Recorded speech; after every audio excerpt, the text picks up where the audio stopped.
Bonjour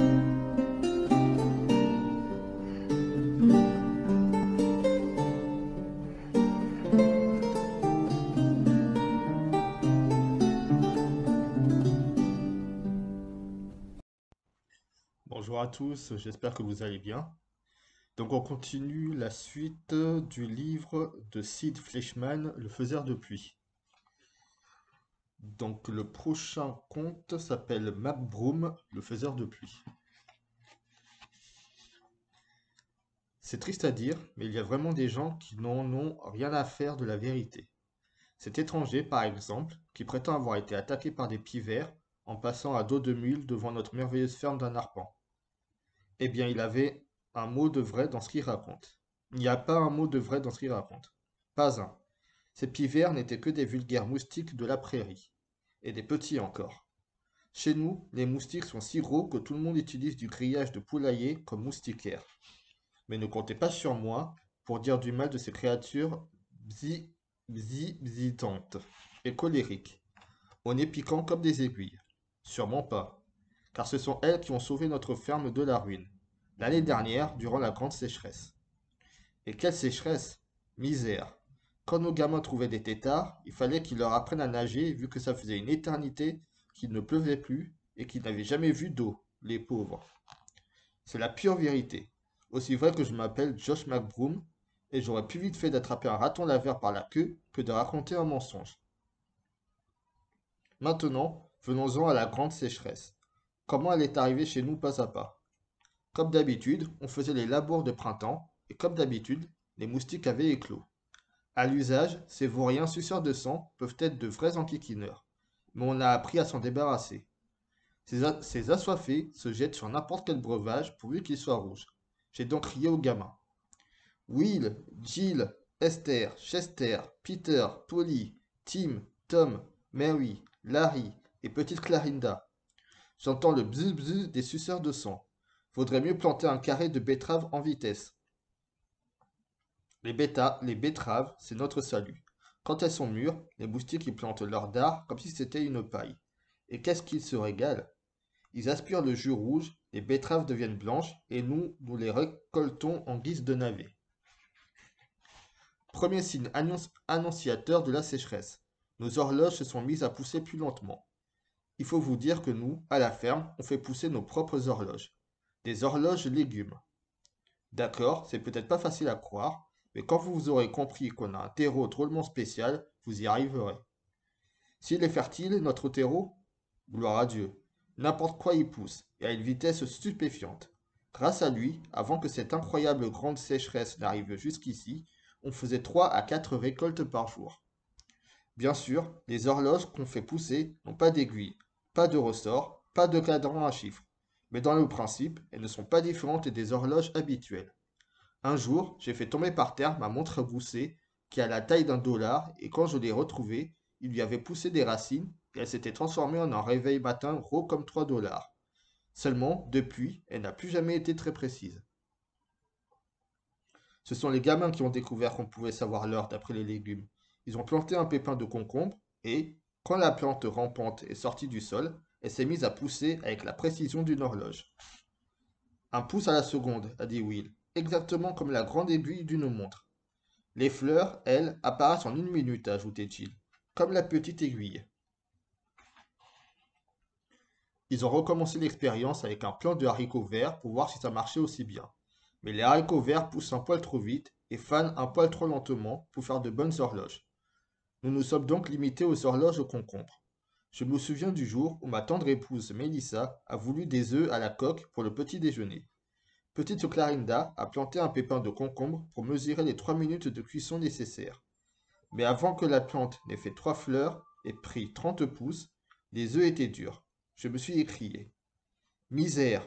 La couche supérieure du sol doit être en train doit être en train de se dessécher. Pourtant, je n'étais pas inquiet. La pluie allait arriver. Mais ce qui est arrivé, c'est notre voisin Egg Jones, qui est grand, décharné, avec des yeux aussi sournois que ceux des gardons. Des clous rouillés pointaient hors de ses poches bombées et il rigolait. Hin hin, v'là la sécheresse. Bientôt, vous ne pourrez même plus faire pousser des mauvaises herbes. Vous ferez bien d'acheter quelques-uns de mes clous à la pluie. J'ai dit. Des clous à la pluie? Je les ai magnétisés moi-même. Il grimaça. Formule secrète, voisin. Formule secrète, voisin. Enfoncez-les dans le sol et ils feront venir la pluie, tout comme un tas d'ordures attire les mouches. C'est du vent, ai-je déclaré. Du pipeau, monsieur. Pourquoi? 5 $ pièce, c'est donné. Je fais ce que je peux pour aider, voisin. Les autres fermiers vont me les acheter, mes clous à pluie, pour sûr. Et il est parti en gloussant comme un dindon. Et moi, je me suis dit, quelle fripouille! Essayer d'escroquer ses voisins en leur refilant ses vieux clous rouillés à 5 $ pièce. Ensuite, le temps est devenu de plus en plus sec. Pas de doute, notre merveilleux terreau perdait de son pouvoir, de faire germer et pousser tout ce qu'on y plantait. Voilà qu'il fallait presque une journée entière pour obtenir une récolte de maïs. Les gamins avaient planté un prunier, mais il ne donnait ni fleurs ni feuilles, seulement des prunes. Les chiens se seraient battus pour un os sans viande, dans l'espoir d'y trouver un peu d'humidité. Alors j'ai crié. Will, Jill, Esther, Chester, Peter, Polly, Tim, Tom, Marie, Larry et petite Clarinda. Ouvrez l'œil, il faut guetter la pluie. Ils ont pris des tours de garde dans la cabane qui s'était construite en haut d'un arbre et se sont mis à scruter le ciel. Et, une nuit, Chester m'a demandé. Pas, s'il pleut pas avant le 4 juillet, comment est-ce qu'on va lancer des pétards? J'ai répondu. Soyez patients, mes agneaux. Nous faisons également pousser nos propres pétards. Surtout, rappelez-moi de vous raconter comment nous nous y prenons. On a encore du temps jusqu'au 4 juillet. Mon Dieu, le lendemain fut plus torride encore. À son lever, le soleil était si brûlant que les poules pondaient des œufs durs. Et pourtant, ce n'était pas encore la grande sécheresse. Les gamins ont planté des melons d'eau pour se rafraîchir et des betteraves pour écarter les moustiques. Regarde pas, s'est exclamé Polly en montrant les melons d'eau. Ils décollent du sol. Décoller? Ils se mettaient à voler comme des ballons, oui. On n'en croyait pas nos yeux. Et bonté divine, quand on les a ouverts, on s'est aperçu qu'ils s'étaient remplis d'air chaud. Hin hin. C'était de nouveau Egg Jones. Il ricanait et faisait cliqueter les clous rouillés dans sa poche. Mieux vaudrait se décider à acheter mes clous à pluie. 10 $ pièce, seulement. Je l'ai regardé d'un air mauvais. Vous avez doublé le prix, monsieur. C'est vrai, voisin, mais le temps est des fois plus sec maintenant. La grande sécheresse arrive pour de bon. C'est plus qu'une question d'heure. Bon, je vous en mets combien de mes clous à pluie, à 10 $ pièce? Vos clous? Des nèfles. J'en veux pas, monsieur. Alors il est reparti en gloussant. La sécheresse, Egg Jones, il s'en moquait bien. C'est un fermier si paresseux que toutes ses récoltes de l'année tiennent dans un gobelet en fer blanc. Et voilà qu'il s'enrichissait en refilant des clous à pluie bidons, autrement dit de la roupie de Sansonnet. Pourtant, tous les fermiers du coin, désespérés, plantaient ces vieux clous rouillés et inutiles dans le sol. Bon, je dois reconnaître que je commençais à m'inquiéter un brin. Nos betteraves étaient de plus en plus petites et les moustiques de plus en plus gros. Plus d'une fois, avant l'aube, un coup sec au carreau nous a tirés d'un sommeil profond. C'étaient ces sales suceurs de sang qui s'acharnaient comme des marteaux-piqueurs contre nos fenêtres pour avoir leur petit déjeuner. Et puis, la grande sécheresse est arrivée pour de bon. Misère, nos vaches se sont mises à donner du lait en poudre. Et, quand on actionnait la pompe du puits, il en sortait de la vapeur. Les aînés des garçons sont partis pêcher, et ils ont pris 6 poissons-chats séchés. Pas un seul nuage de pluie en vue, pas, m'a crié Marie de la cabane dans l'arbre. Fais gaffe, a hurlé Larry tandis qu'un moustique piquait droit sur lui. La terre était si desséchée qu'on n'obtenait plus qu'une seule récolte de betteraves, et cette vermine devenait carrément mauvaise. Tandis que je me tenais là, à guetter la pluie pour rien, j'ai commencé à avoir drôlement mal aux pieds. J'ai baissé les yeux et j'ai vu que mes souliers avaient rétréci de 2 tailles. Je me suis écrié. Tonnerre, notre terreau est devenu si sec qu'il agit à l'envers. Voilà qui réduit les choses maintenant. Je n'en ai pratiquement pas fermé l'œil de la nuit. Et si notre merveilleuse ferme d'un arpent rétrécissait jusqu'à n'être plus qu'un carré d'un... Non, c'est pas ça. Je n'en ai pratiquement pas fermé l'œil de la nuit. Et si notre merveilleuse ferme d'un arpent rétrécissait jusqu'à n'être plus qu'un carré d'un pied de côté? À l'inquiétude, s'ajoutait le bruit. Pendant toute la nuit, les moustiques ont martelé les carreaux et cogné à la porte. S'ils étaient gros, les plus petits devaient faire 3 livres. À la clarté de la lune, je les voyais pourchasser un coucou à bec jaune. Et ça m'a donné une idée. Hop, je me suis assis sur mon lit. Je tenais la solution pour mettre fin à la sécheresse. Gloire à Dieu. Au petit matin, j'ai commencé par emmener Will et Chester à la ville. On a loué 3 chariots et une cage à oiseaux. Puis puis on est rentré droit à la maison et j'ai réuni tout le monde.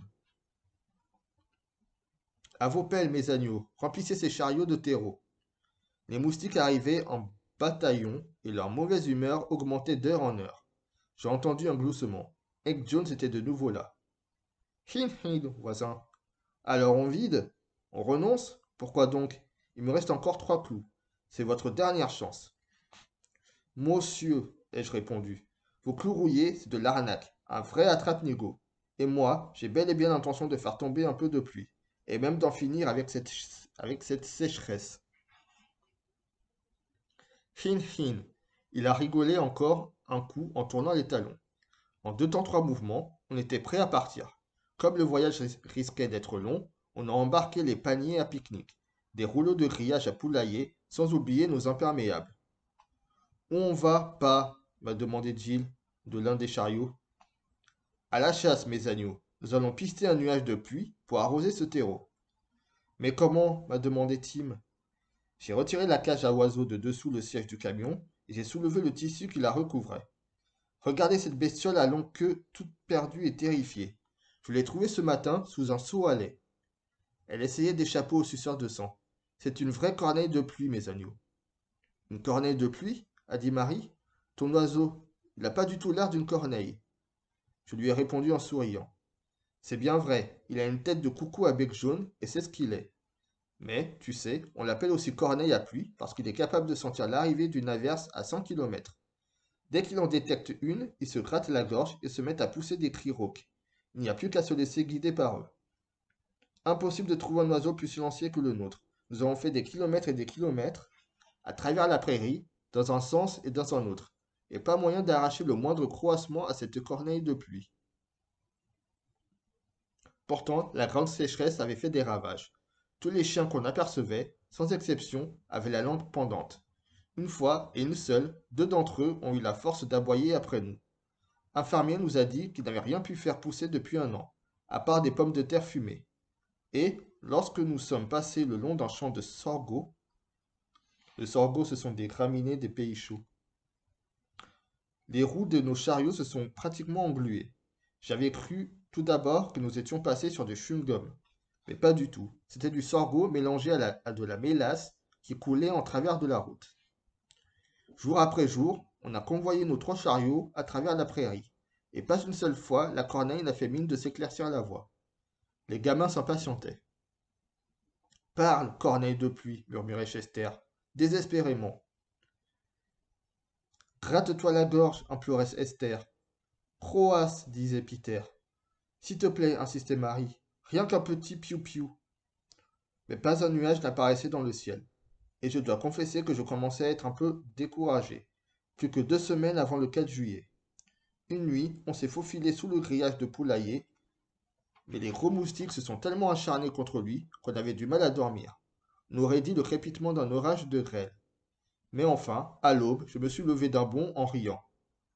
Vous avez entendu? Les gamins se sont rassemblés autour de la corneille de pluie. Le vacarme des moustiques nous avait empêché de l'entendre se racler la gorge. Maintenant, elle tournait dans sa cage et regardait vers le nord. Elle a ouvert son bec jaune et a poussé un cri annonciateur de pluie à vous percer le tympan.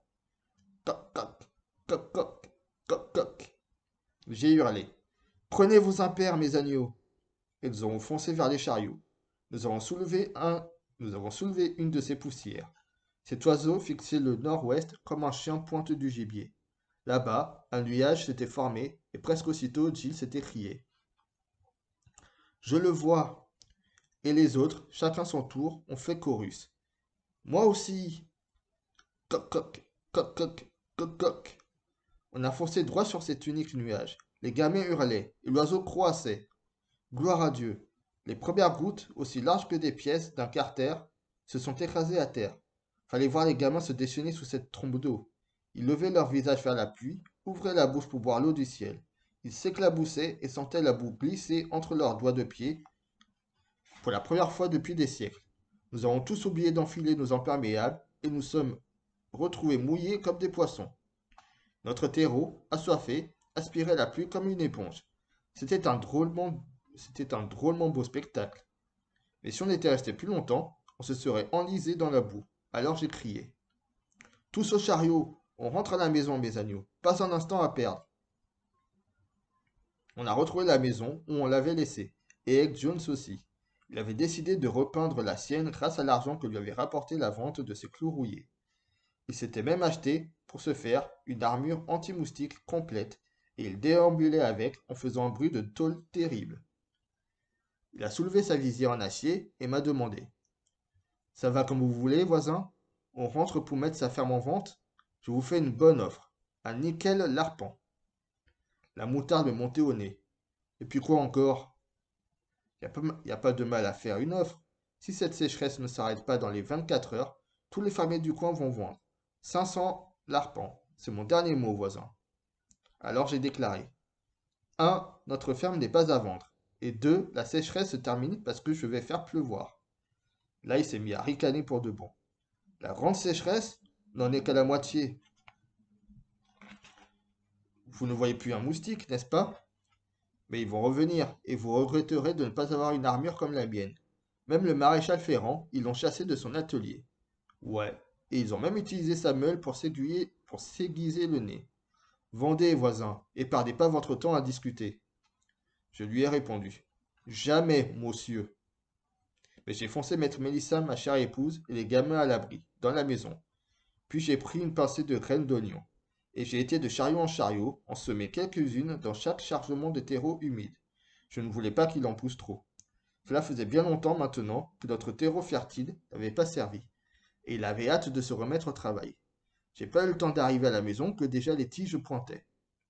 Le temps d'attraper mon fusil, et elle s'élevait de 4 ou 5 pieds. Les oignons mettent un temps fou à pousser. Et avant que je ne charge mon fusil, les bulbes sortaient enfin du sol. Nous sommes restés devant les fenêtres à regarder. Les racines des oignons étaient à la fête. Les chariots se soulevaient et grinçaient, tandis que les oignons gonflaient et décollaient du sol. Ils avaient déjà presque la taille de citrouilles, mais ce n'était pas suffisant. Bientôt, les gros oignons ont dépassé le diamètre d'un baquet et se sont mis à pousser les plus petits hors des haricots. Hors des chariots, pardon. Soudain, nous avons entendu un rugissement au loin, dans le ciel. C'étaient les moustiques bzip-bzitant, ces mauvais coucheurs et suceurs de sang de la prairie qui rentraient de la ville, le dard aiguisé de frais. La grande sécheresse ne les avait pas rendus particulièrement bienveillants. Ils avaient plutôt la rate au court bouillon. Tu vas les descendre, pas? A demandé Will. Ils sont trop nombreux. Faut que les oignons grossissent encore, a demandé Chester. Ils en sont où? Un peu plus petits qu'une étable. C'est bon, ai-je dit, en entrebâillant la fenêtre, juste assez pour passer le canon de mon fusil. C'est à cet instant précis que les suceurs de sang ont repéré les oignons. J'en avais planté des rouges, les doux, vous savez. Alors ils ont piqué, en rang, serré, sous notre ferme. J'ai tiré sur les oignons avec une double charge de chevrotine. J'ai claqué la fenêtre en vitesse et j'ai crié. À vos mouchoirs, tout le monde! L'odeur de l'oignon, fraîchement coupé, a jailli dans l'air. Elle est passée sous les portes et par les fissures. Si on pleurait, en moins d'une seconde, nos mouchoirs se sont transformés en lavettes à vaisselle. Mais jamais on n'a vu d'assaillants aussi surpris. Ils bzitaient dans tous les sens. La plupart battaient en retraite. S'ils pleuraient, leurs yeux s'étaient transformés en pulvérisateurs de larmes à l'oignon. Le toit a commencé à prendre l'eau. Des flaques de boue se formaient partout. Bientôt, cette pluie torrentielle a pris l'allure d'une trombe d'eau semblable à toutes celles que j'ai vues dans ma vie. Ensuite, les moustiques se sont tenus à distance, mais ils avaient été drôlement utiles. Sur notre terreau, fraîchement arrosé, nous avons fait pousser des tonnes de gros oignons, 2 ou 3 récoltes par jour, et nous les avons distribués aux fermiers de tout le comté. C'est ainsi que nous avons vaincu la grande sécheresse, et que j'ai commencé à être connu comme Mac Broom, le faiseur de pluie. De chez Egg Jones, on n'entendait plus un in-in. À l'intérieur de son armure intégrale et cliquetante, notre voisin grommelait et grondait en achevant de peindre sa maison. Grosse erreur. Les suceurs de sang n'avaient pas quitté le coin. Ils étaient juste partis tous ensemble, respirer une bouffée d'air frais. Et, tous ensemble, ils sont revenus. Je me tenais debout, dehors. Mes pieds me faisaient horriblement souffrir depuis que notre terreau avait rétréci mes chaussures. Petite Clarinda, ai-je demandé, sois gentille, plante-moi une horloge.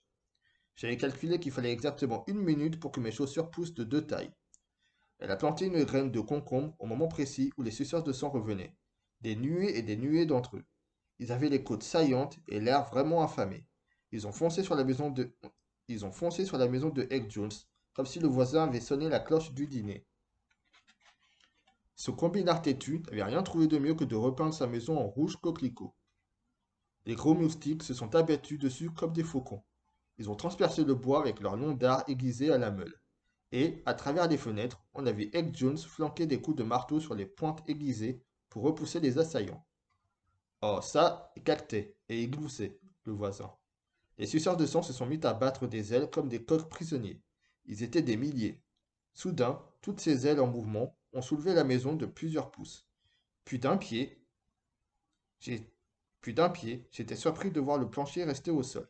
J'ai pensé que Egg Jones avait enfoncé les clous qu'il n'avait pas vendus. Les moustiques de la prairie ont donné une puissante traction supplémentaire et ils se sont envolés, avec la maison. Petite Clarinda et moi, on était tellement étonnés qu'on en a oublié l'horloge au concombre. Elle a fait 37 boutons et moi j'ai trébuché sur mes pieds. Et pour de bon, parce que mes chaussures s'étaient allongées d'un yard. Coc, coc, coc, coc, coc, coc.